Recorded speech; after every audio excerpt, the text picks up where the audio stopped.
बिस्मिल्लाहिर्रहमानिर्रहीम। अस्सलाम वालेकुम।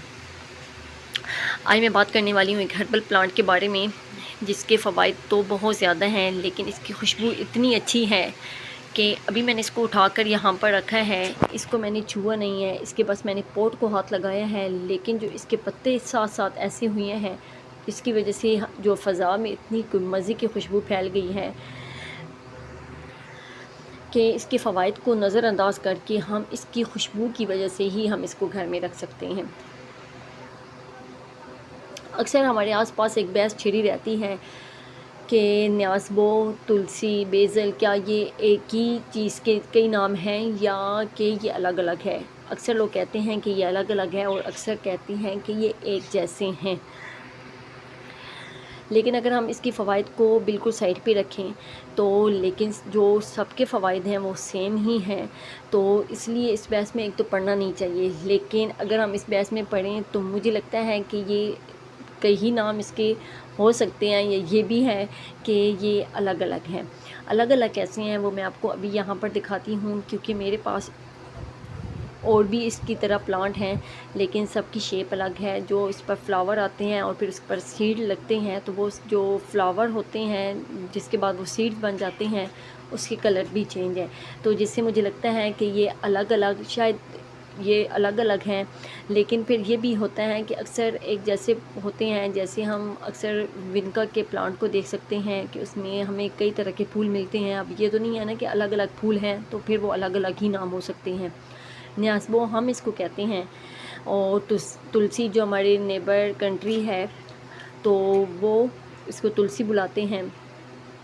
इसके अलावा बेसल इसको इंग्लिश में कहते हैं, तो जिसकी वजह से एक ही नाम पड़ सकता है कि एक ही चीज़ है जिसके ये तीन तरह के नाम हैं।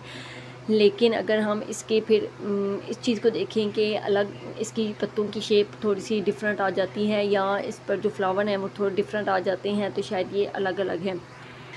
तो पहले तो ये मैं आपको बताऊं कि माशाल्लाह से ये मेरा प्लांट मेरे पास 1 से 1.5 साल हो गया है। हालांकि ऐसा नहीं होता, ऐसा इसलिए नहीं होता क्योंकि ये एक सीज़न में प्लांट चलता है और फिर ये सूख जाता है, इसके फ्लावर बनते हैं और सीड जो होते हैं वो खुद ही पोट के अंदर गिरते रहते हैं और नया प्लांट बन जाता है और ये सूख जाता है। लेकिन मेरा ये बिल्कुल भी नहीं सूखा था।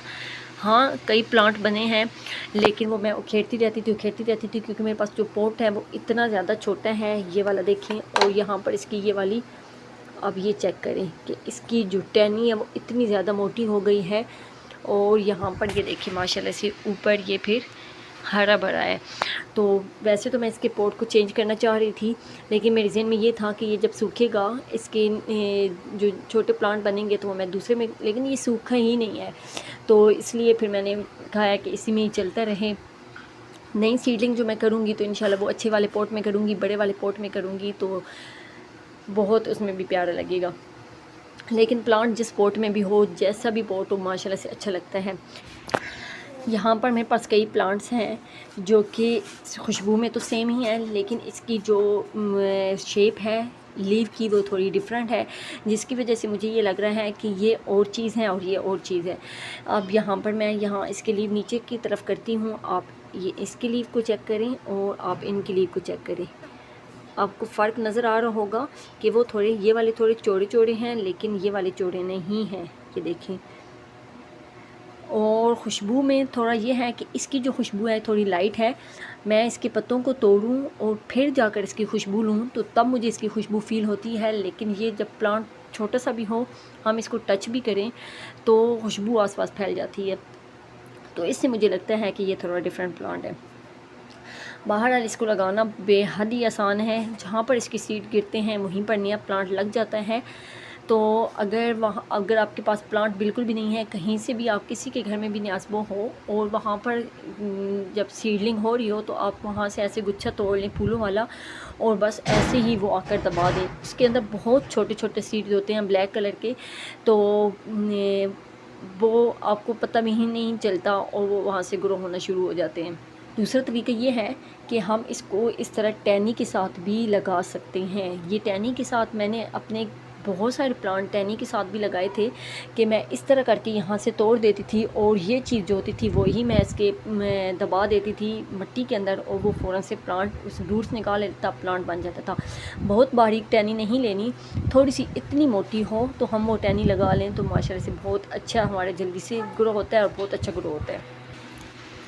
इसको घर में रखने का एक जो सबसे बड़ा फ़ायदा है वो ये होता है कि जिस जगह ये पड़ा हो वहाँ पर हम मच्छर नहीं आते। हालांकि हम कहते हैं कि प्लांट्स पर बहुत ज़्यादा मच्छर आते हैं, कीड़े आते हैं, वाकई आते हैं, लेकिन ये और पुदीना ऐसे दो प्लांट हैं कि जिन पर मच्छर बिल्कुल भी नहीं आते। आपने नोट किया होगा कि जो जितने प्लांट्स होते हैं इंडोर हों आउटडोर हों, कोई ना कोई इस पर कीड़े वगैरह अटैक करता रहता है या कुछ इस पर कीड़ा लग जाता है। लेकिन ये ऐसा प्लांट है कि ना इसकी जो मिट्टी है इसके अंदर फंगस लगता है, ना जो इसके लीव होते हैं वो ख़राब होते हैं। जिस तरह की लीव हैं वैसे ही रहते हैं माशाल्लाह से हरे भरे, और ना कोई इस पर कट लगा होता है और ना ही इस पर किसी कीड़े ने अटैक किया होता है।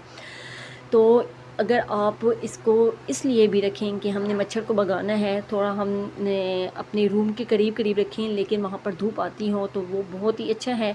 मच्छर भी आप भगा सकते हैं और अपने इर्द गिर्द खुशबू भी बिखेर सकते हैं।